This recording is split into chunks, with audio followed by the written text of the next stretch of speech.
that should terrify anyone who's paying attention.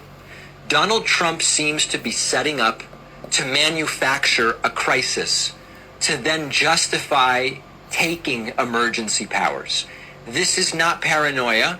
It's a playbook. It's a playbook we know. It's as old as authoritarianism itself. And Trump nominees have already admitted this is what's being planned.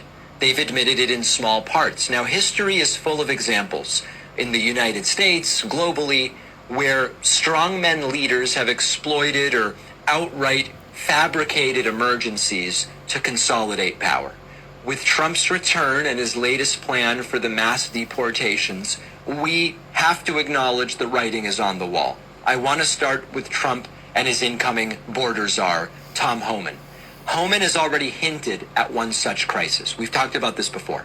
They've openly stated they have this intent to deploy red state National Guard units into blue cities and blue states if those states and cities refuse to cooperate with mass deportations. Those cities and states have already said, we're not going to cooperate with mass deportations. Think about what that means. Armed troops from right-wing states are going to march into liberal strongholds, bypassing state and local governments entirely. This is the kind of authoritarian power grab that we've seen in some of the darkest chapters of history. And of course, the chaos and the resistance that will result from the stunt will then be used to justify more crackdowns.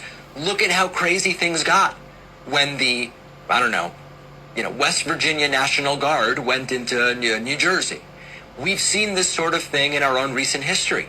After 9/11, some of you may be too young to remember, fear was weaponized to push through the Patriot Act, which massively expanded government surveillance powers with very little debate, because those who questioned it were framed as not patriotic or having the interests of our enemies. I remember when that very short debate took place. Americans were simply told, this is necessary for national security, and it opened up the door to warrantless spying on ordinary citizens.